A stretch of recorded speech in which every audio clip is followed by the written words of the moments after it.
I will call to order Budget Subcommittee 3 this morning. We will be joined shortly by Senator Monty, but I'm going to go ahead and get started. I appreciate you all being here. Let us begin with item 0530, Health and Human Services Agency, Office of Systems Integration.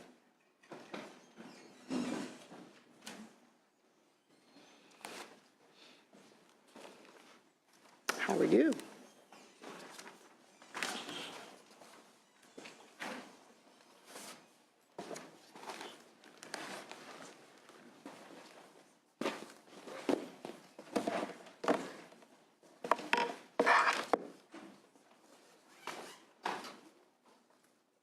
We're going to go ahead and get started. Actually, it's Health and Human Services Agency and Department of Social Services, Child Welfare Services together. We'll start with Issue 1, overview of the Child Welfare Services, the new system. Good morning, Madam Chair. Good morning. Peter Kelly, Child Welfare Digital Services, OSI, with my partner, Kevin Gaines from Social Services. Mr. Gaines. Services. Thank you. And thanks for having us this morning. Thanks for coming. Absolutely. So, overview of the activity. I think what you may be most interested in is the change in the approach that Child Welfare Digital Services is looking at in this particular effort. So I'd like to start by saying that what we intend to do in terms of the service that we provide is still the same that the approach previously endeavored to do, which is deliver a federally compliant child welfare system that meets all of the needs of children. The scope is the same, and the timeline still has us looking to likely complete in the 2019-2020 timeframe. However, under this approach, we're able to get started sooner. Rather than spending the next 2 years in procurement, we're able to start moving forward right away. And the budget, in light of all of that, still remains the same at $397 million, of which I'd like to point out that the majority of those are non-IT activities supporting counties in the training and adoption and transition to use the new services. But the reason that we're here to talk about this is the state has gathered many lessons over years of doing large and small IT projects. From those challenges and those opportunities that we've had, we've identified that there are some systemic problems with the way that we do IT, and it has to do with the timeframes predominantly and the way that we engage with our customers. And so when we engage in doing a large-scale procurement that begins many years before the activities actually start, we work with folks to document their requirements. And the people you work with to document the requirements are often never the ones that actually implement the solution. And so as we looked at this engagement, we recognized that we would have been documenting requirements in 1 decade that would be fully implemented literally 2 decades later, spanning 12 years.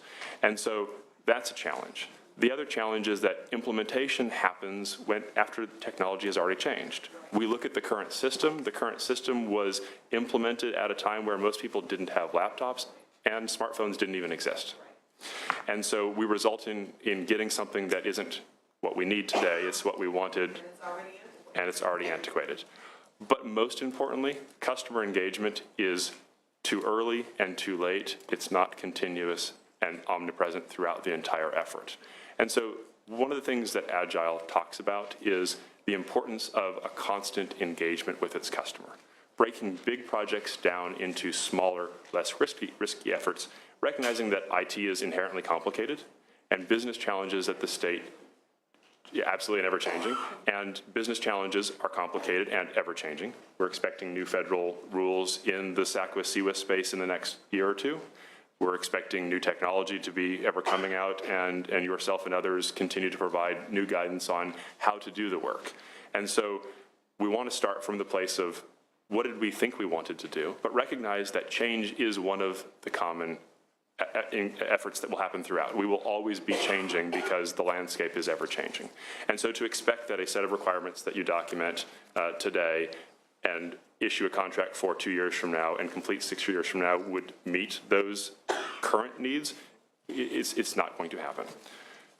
So Agile is about incremental delivery. It's about having a big plan, but recognizing that that plan will change. And it's about creating a better conversation with the customer. So through this change process, what we want to do is have the county customers have a seat at the table in the design and the build sessions and show them and have them look at product every 2 weeks so that rather than asking them to look at a design and coming back 6 months later or 2 years later and having them test it, they get to see it as it evolves. And their feedback is collected at a point in time where the cost associated with making those changes is small, as opposed to growing exponentially throughout a normal life cycle. So we think that Agile accelerates delivery of the value. We can get started as 18 months earlier than we would have done because we start small. It allows us to break down the project into smaller, less risky components. So as we have problems, which we will, we can learn from them and use that knowledge to adapt and adjust. And when we do have problems, the cost of any failure that is had is much smaller because it's compartmentalized in a particular place and it's found early in the process. And so Agile itself is nothing new. It's been used widely for over 15 to 20 years in the private space. The state has done small projects. The federal government, however, started down this path by establishing an arm within the Government Services Administration, GSA, called 18F 2 years ago. And they have been working with federal entities to adopt this project consistent with their technology acquisition reform model, the TechFAR. And 18F, with our administration, came to us, we reached out to them and they provided some consulting support late last year, which started the conversation about wanting to make this change. And the conversation was from the state, are we doing the right thing? Is this really how we're going to get the right output? We know that this is the system that we need. We know that we need to involve the customers, but if we go down this path, are we going to get what we really want?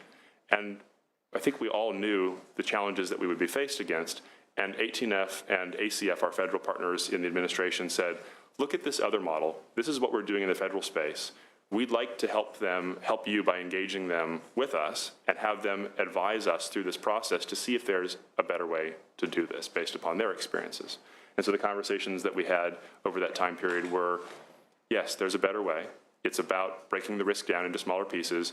We have federal partners that will come and work with us and guide our Department of Technology, guide our program, guide our counties through doing this incrementally in a better way and have their full support. And so through that effort, the administration is putting forward this proposal to change the approach under which we develop the system, but not the needs of the system itself, not the general timelines and not the general cost estimates at this point in time.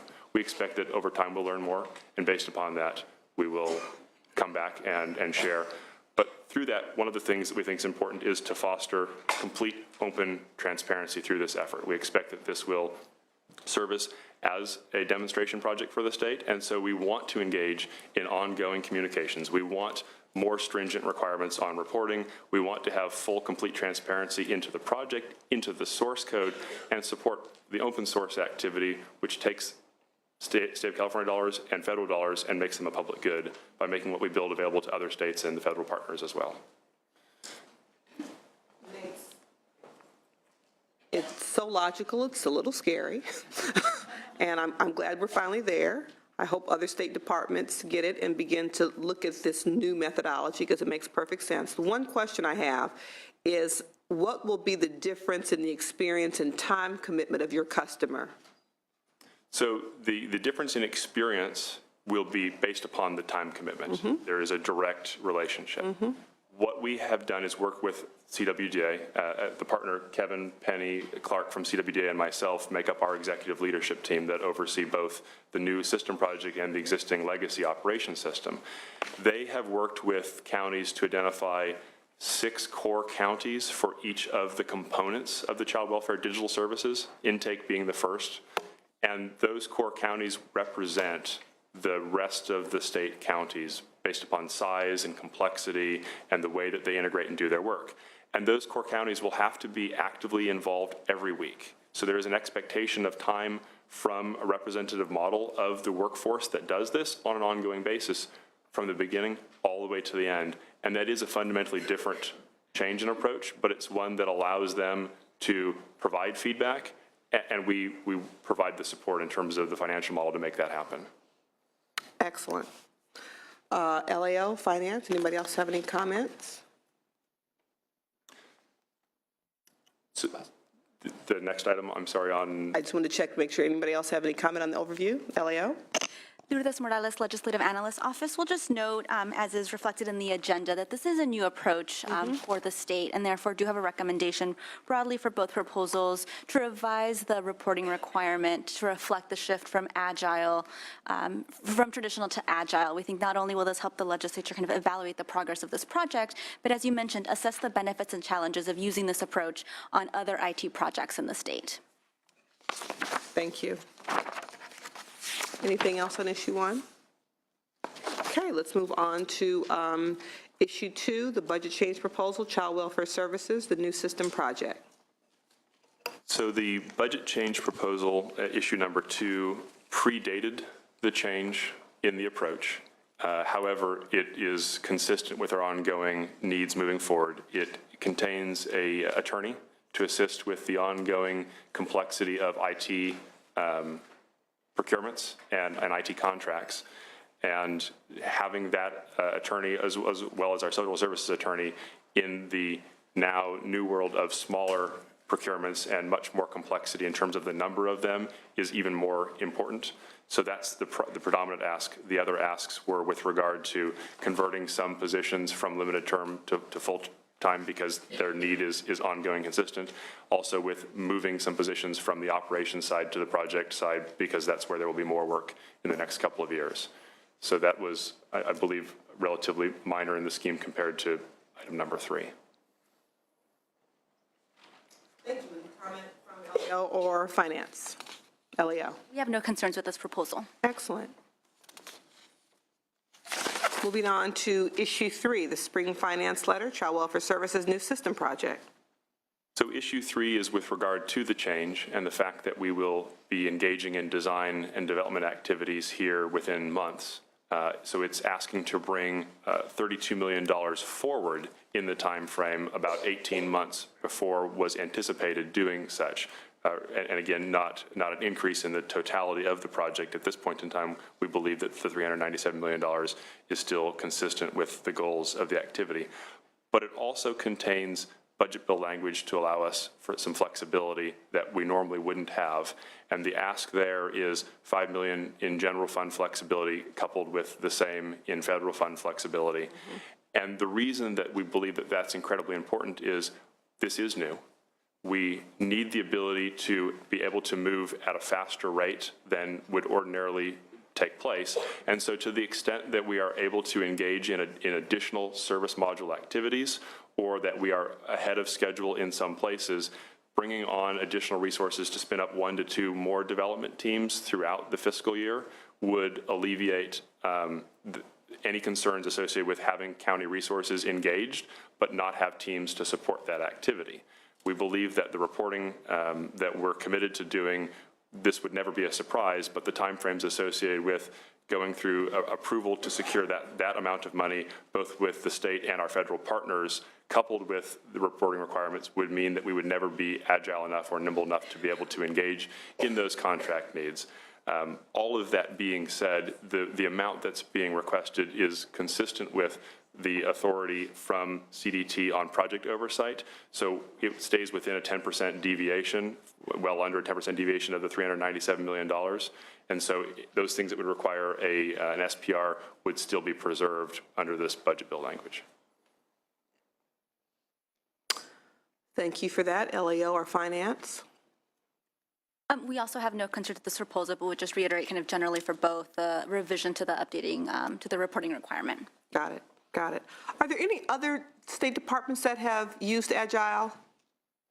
There are other departments that have used Agile at much smaller scale. Okay, but nothing quite to this magnitude. There are other projects that have attempted to make this move midstream. The problem with making the move midstream is that you haven't set the appropriate foundation. Right. Generally, the moves are made for the wrong reasons.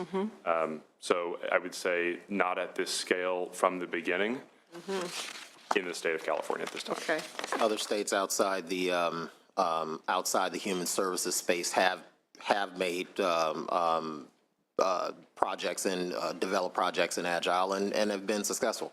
Ohio is one. They made a major overhaul of their tax accounting system using the Agile method.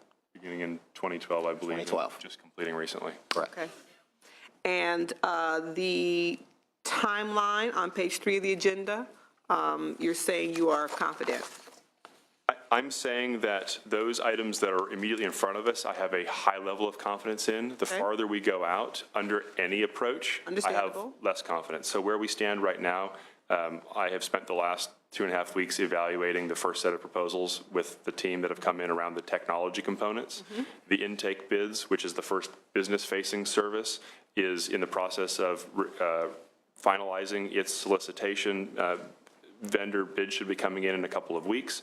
So I believe that the intake timeframe is very doable. The licensing timeframe is right on the event horizon. We believe that that's very doable. We should be able to get started on case management. When I move out 2 years from now, my confidence, it would be dishonest to say anything other than I think that this is reasonable, but we will learn and adjust. Part of what Agile gives us is the ability to have empirical data that demonstrates the entire life cycle in a 2-week time period.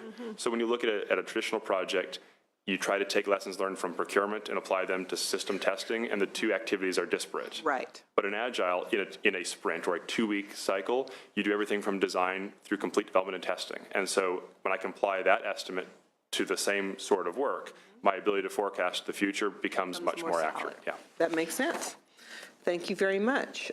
Before we move on to issue 4, which are the proposals for investment, I'll open it up for public comment on issues 1, 2, or 3. Okay, seeing none, we'll move on to page 7 of the agenda and the proposal for investment. Come on up, Mr. Mecca, to the table. And it's the Child Welfare Services Automation Trailer Bill language that we have received from the County Welfare Directors Association.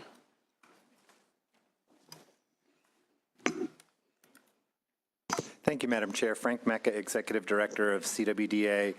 And on the prior 3 issues, I just wanted to point out that we are in support of the new Agile approach, and we appreciate the really great partnership with OSI and DSS. I think the presentation of that approach has been very well made, so I won't reiterate any of it.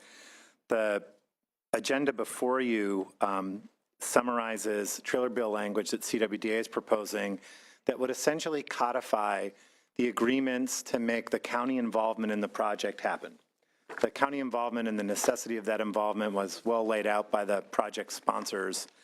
And the elements that I understand are not controversial are just the things that we think are necessary to enshrine to make sure that going forward we can continue to have a successful procurement. Thank you very much. Appreciate that.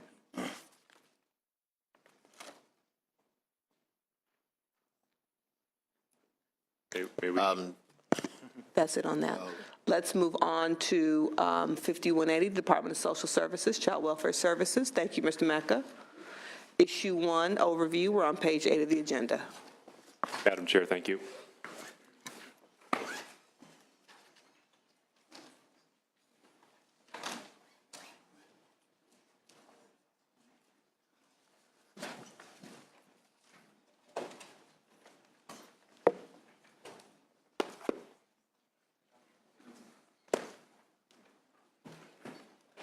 Good morning, Director.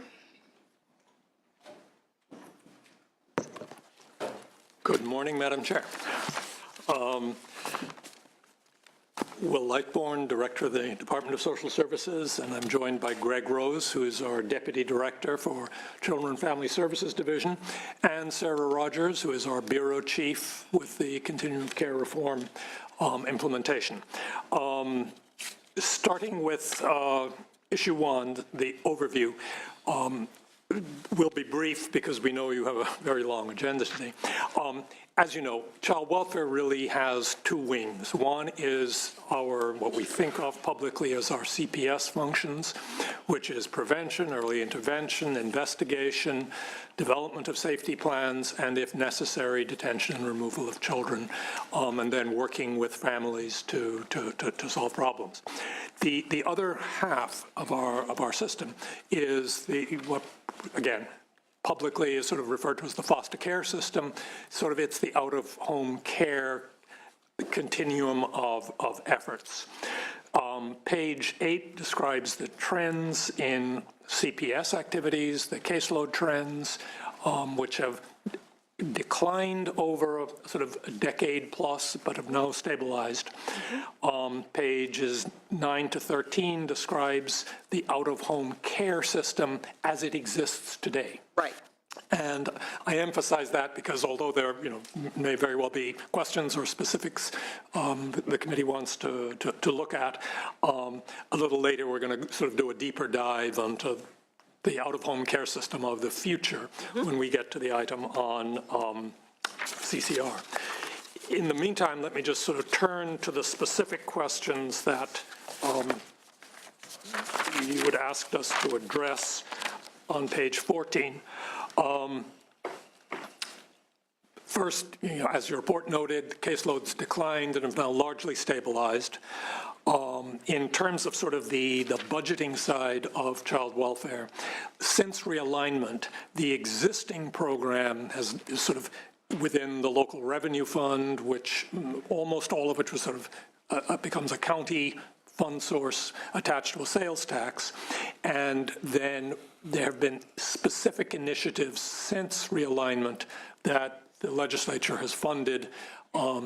Commercial sexual exploitation of children as a program with about $14 million in additional general fund activity. The approved relative caregiver program at about $30 million additional general fund.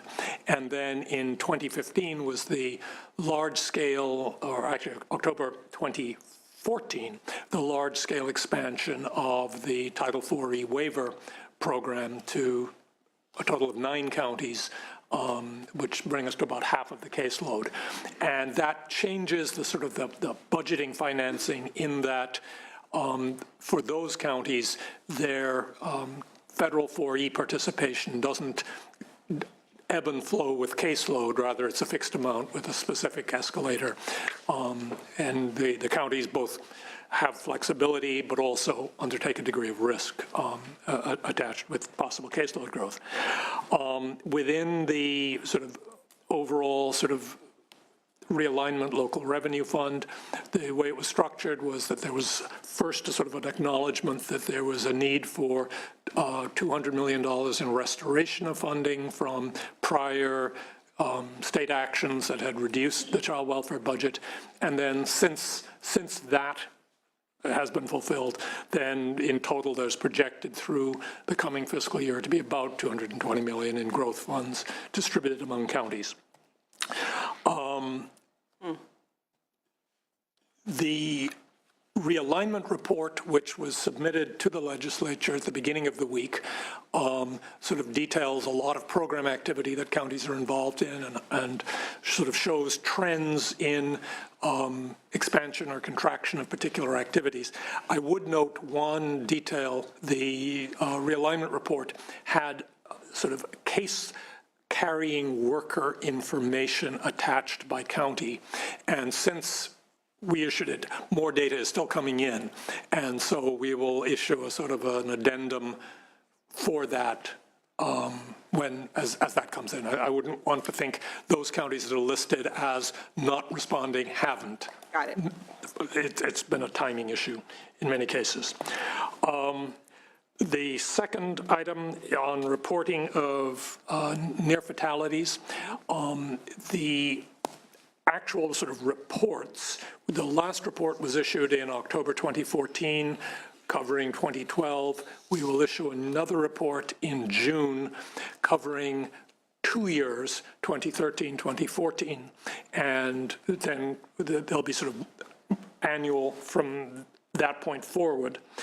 In terms of language that we're required to have in place in order to meet our program improvement plan requirement with Administration on Children and Families at the federal level, we expect that language to be available with the May revision. And on CSEC implementation, as well as ARC implementation, as the agenda reflects, CSEC has sort of been done in 2 components. First is what we call the Tier 1 counties that did not indicate either a significant identified population at the time or did not indicate readiness to implement services. And then Tier 2 counties were those that both identified issues locally as well as had started to ready themselves for implementation. Between June 30th and December 30th of 2015, the counties that are either in Tier 1 or Tier 2 have identified 887 CSEC involved or exposed or at-risk youth. Of those, about 150 were in out-of-home care already, and the remainder were otherwise identified either through law enforcement or through child welfare contacts.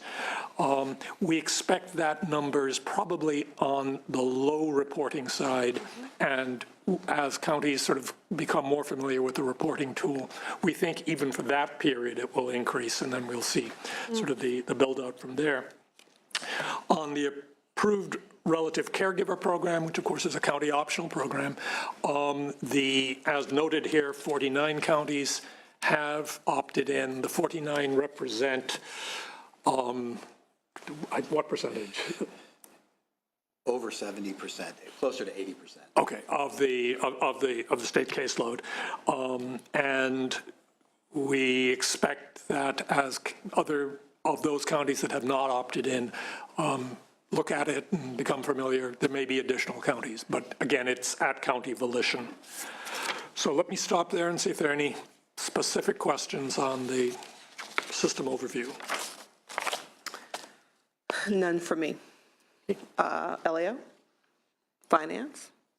Okay, with that, we'll go into issue 2, the budget change proposal, child welfare services case reviews.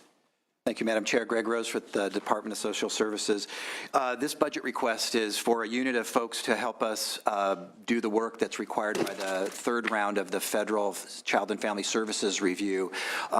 In this round of reviews, the feds have required us to do case reviews and quality, first and second level quality assurance reviews on these case reviews. The counties use a 78-page tool to gather a number of information from a statistically valid sample. We work with them, and then we do quality assurance on those cases and dialogue back with the counties. The feds have had previously put us on notice that they thought we were under-resourced. We think that this unit of 5 analysts, a manager, and some support staff will be able to meet their requirements.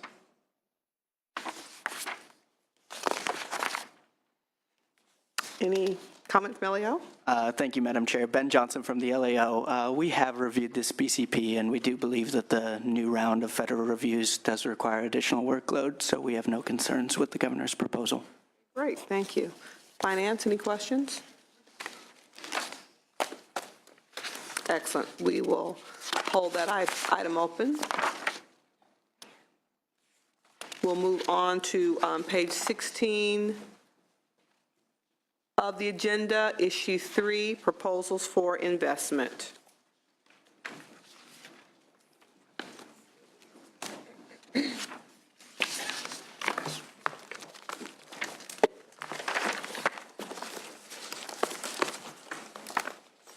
So we're going to have the groups come up in 2 separate groups. Have they been told that already? Just when there's Well, let me go down the list so we see who they are. So let's start with the first 5. LA County Department of Children and Family Services. And Mr. Mecca from Child Welfare Service, from the Welfare Directors Association.